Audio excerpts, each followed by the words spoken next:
That there are different countries, and we're trying to solve the world's problems. That we get a lot of problems thrown at us, and we have to try to solve them, I think. I know that there is space, there's the sky, I think, and then ground level, and then sea level, and then below sea level.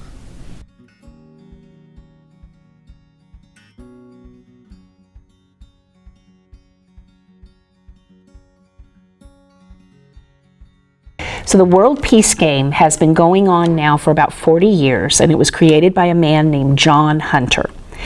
And his dream was to give upper elementary, middle school kids, and older students and adults have also played the game, but his focus was on the upper elementary age group, where they would have the opportunity to problem solve unfettered by parent or teacher over guidance, if you will.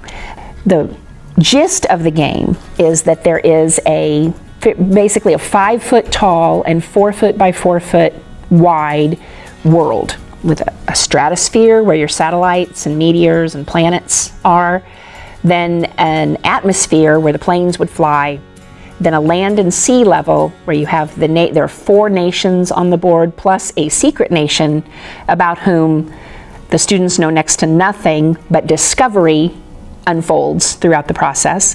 And then there's the undersea, where we have some of the crises that take place. So John Hunter crafted roughly 52 intertangled crises that the students have to solve. Students work sometimes together, sometimes at odds, just like the real world, to see what they can do about solving these crises, and the game is a success when all crises are solved. Would you be willing to accept the prime ministership of the ice country, the white country? Round of applause. Pamadi. And what does that mean? It means perseverance, strive to do your best, effort, flexibility. Bombdiggity. All right. Fun stuff. What's your insignia? Earth with a smiling face. Yeah. Because it's world peace. That's what it means? Eizag. What? Eizag. Eizag? Eizag. Eizag. I don't know. We just came up with it. My name is Eizag. Economy. United States of Economy. USE. USE. All right. Clever. I like it. What's your insignia? A sun. It's just a sun. Yep. All right. Simple. I like it. What's your insignia? Storm clouds with lightning and rain. I was pretty nervous of what job I was gonna get. I'm probably gonna make some allies and trade. Maybe solve some of the problems. I did not know it was going to be like that.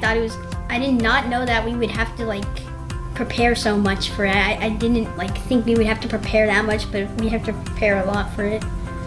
We're making friends with the ice country. And then they're gonna try to attack the green country. All right. As newly elected members of your country's parliament, you inherit this global situation. Game day 1, your first day in office.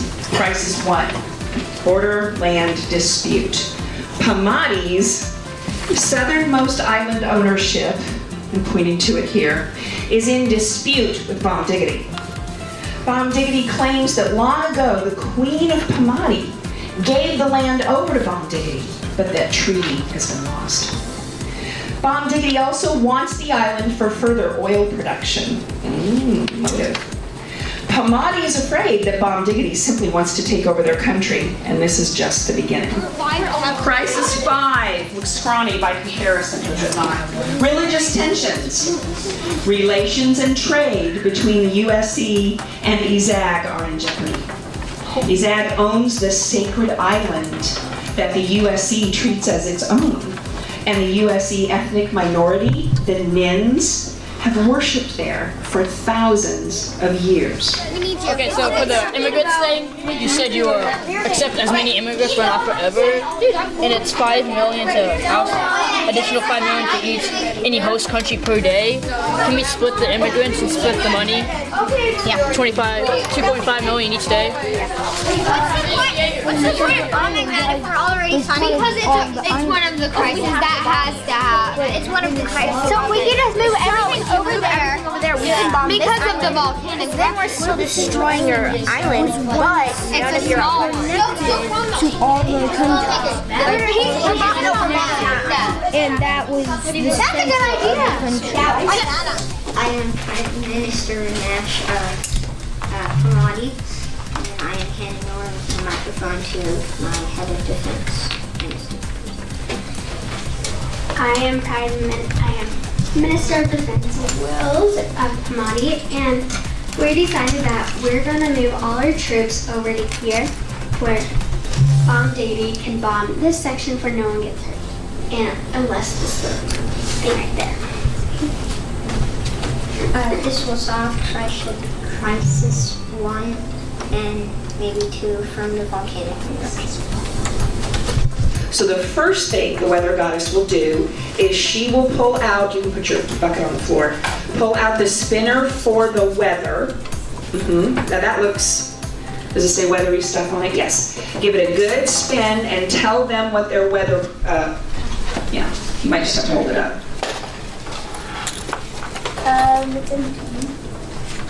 In between Oh, there you go, call that. sandstorm. Which is extremely unusual in an ice-locked country. However, something has happened from Bombdiggity and the sands have crossed, and they are struggling with a sandstorm. Let's go with that. And then they will always stay at the board. Yeah, that's the last thing. So now we are going to learn from the weather goddess how the stock market plans to treat Hamadi. You can respin if you think it's online. Stocks skyrocket. Oh. And I will make sure during break to look up what that means for you in terms of actual adding to your budget. You just made some money. Oh, yeah. Congratulations. You can and then in the box are the random cards. And you take the clothespin off, turn them face down, fan them out a little, and the Prime Minister will now select a random card.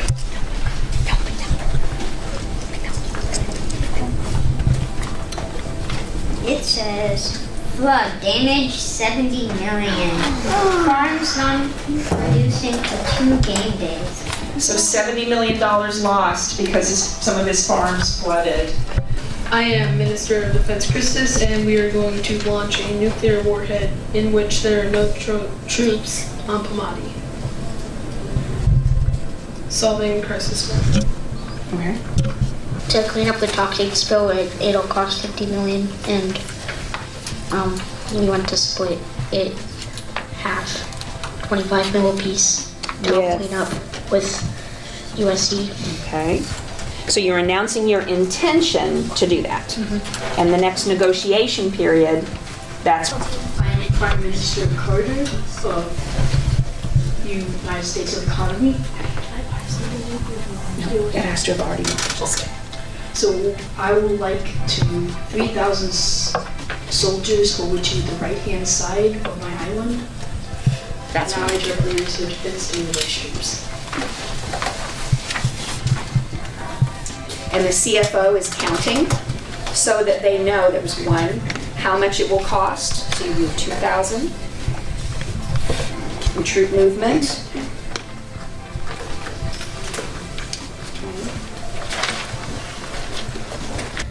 I mean, I liked it. It was really fun to like problem solve and talk about it and have a peace treaty with like another group, which had some of my best friends in it. So There's a lot.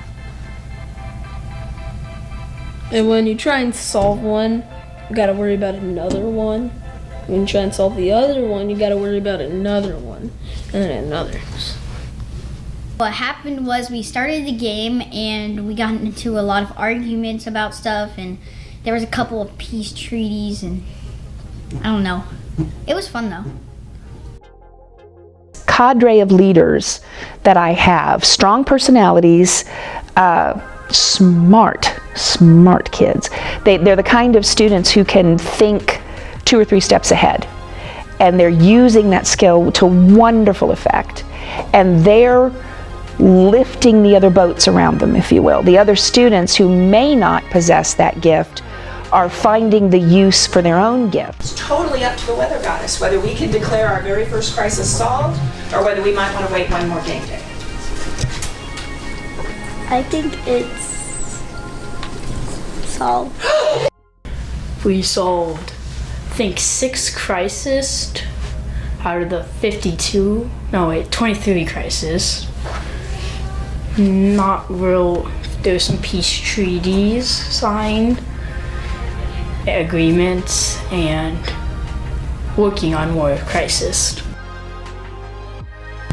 I am Bank President Clausen, and we are happy to say we are likely going to solve Crisis 18 with a peace treaty between all 4 nations. Oh my gosh.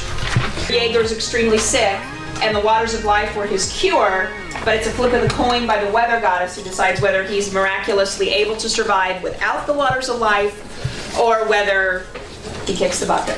Right. I'm comfortable with that. You survive until you die. Do you want to flip it? So that you can. Well, you flip it, weather goddess. You flip it. Just toss it up and let it fall. What is it? Oh. Is it tails? Yes. Tails.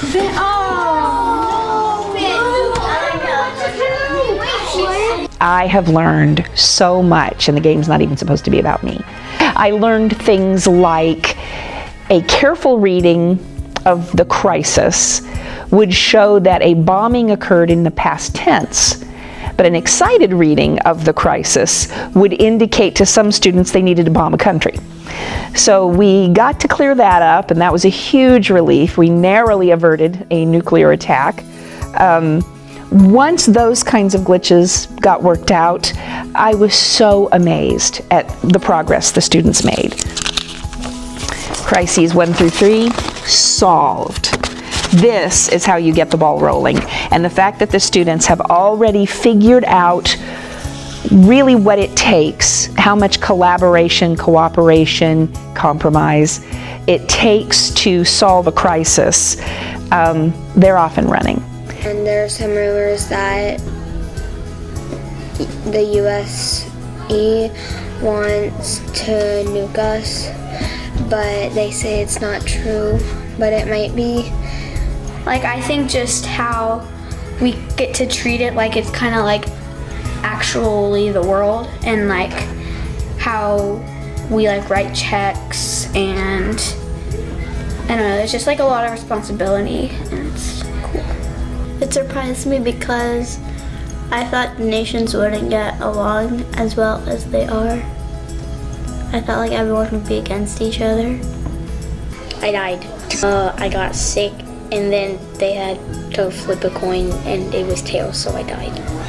I picked up a refugee. He had to leave the group, and then I made him my assistant. Us and Pamadi made the peace treaty, and so I thought that it was cool that we can like move their soldiers to our island with us so that we can fight together, basically. And we'll be splitting it 50-50. We'll be paying 250 mil. They'll be paying 250. So, and then what is our price?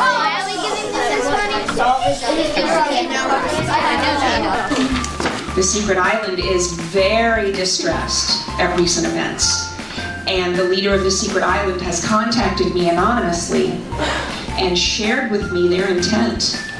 Their intent is to meet attack with attack. And their declaration, as I approach the board on their behalf, is to move their troops face to face with the oncoming attackers. My stars. The secret island has now been responded to with their threat of attack with the world's largest floating tank.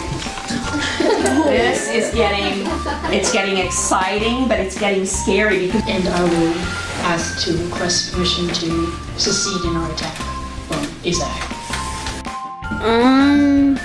The most exciting thing was probably when we tried to stop the secret island from getting taken over by the other country, but of course we had to go after them, so they took it over before we could stop them and send the boat to make a peace treaty, and then they captured all their troops.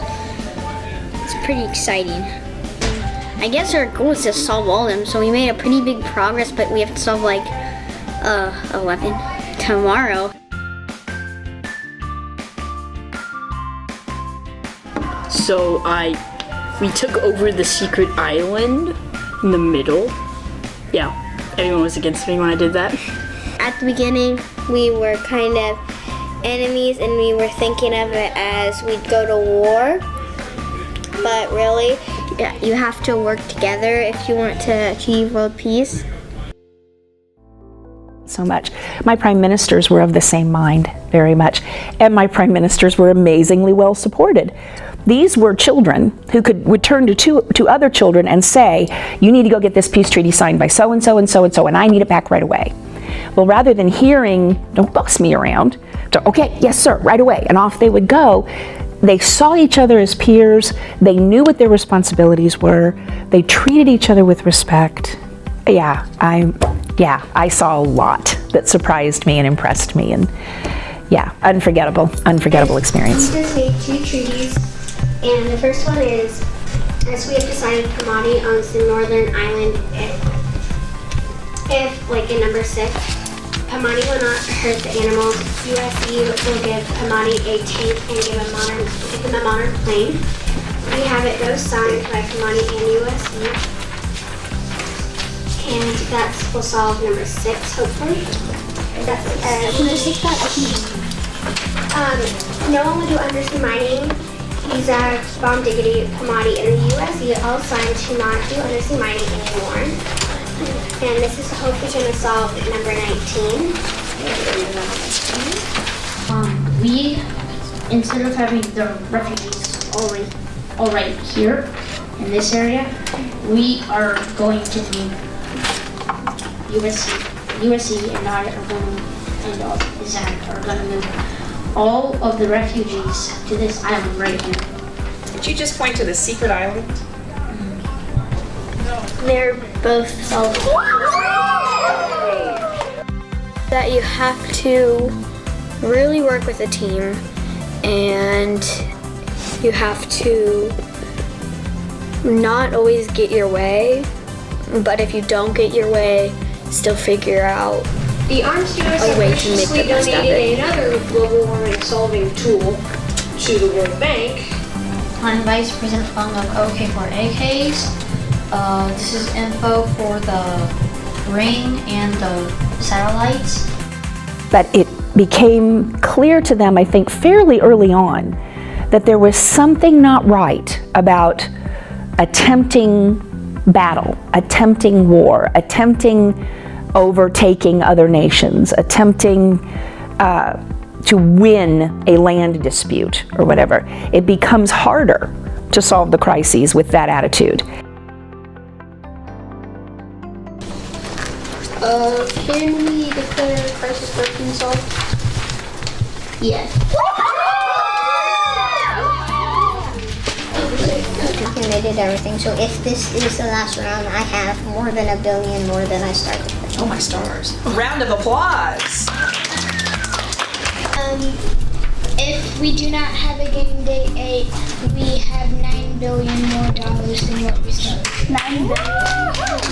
I'm CFO Brown, and we have started as billionaires, and it is as trillionaires. Oh my god. Final crisis, which is number 21. It's about the burial ground and how the natives are mad at us that we won't have them. Like they don't want us to touch it or something. So since they're all moved to the secret island, we are gonna preserve it like a park. Preserve their burial ground where they can come and know that it's not being disturbed. That's excellent. And who is we? Just you? And the nins. And the nins, okay. So do you want to go ahead and check with the weather goddess on this one? Last one. So.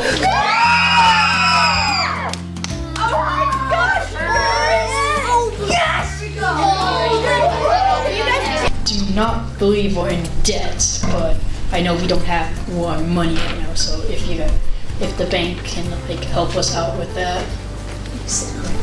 CFO Holloway, and I'm happy to say we have $1,702,460,810,000 dollars. And we have $1,399,400 more than the original price we had when we started. Peace is a lot harder than you think because everyone has different opinions.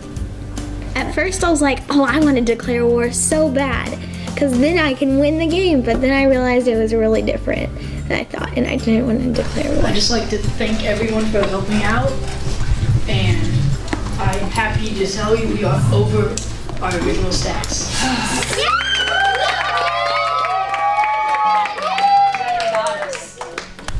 We have cheeseburgers. Students who struggle with conflict persevered, didn't give up, didn't get angry, didn't hold grudges. Students who struggle with public acknowledgement endured, accepted it, took their role very seriously at the board. Students who are much more comfortable in the background, making sure they're not really noticed or seen, took to the forefront. Because we were able to work together and solve 10 of the crises today.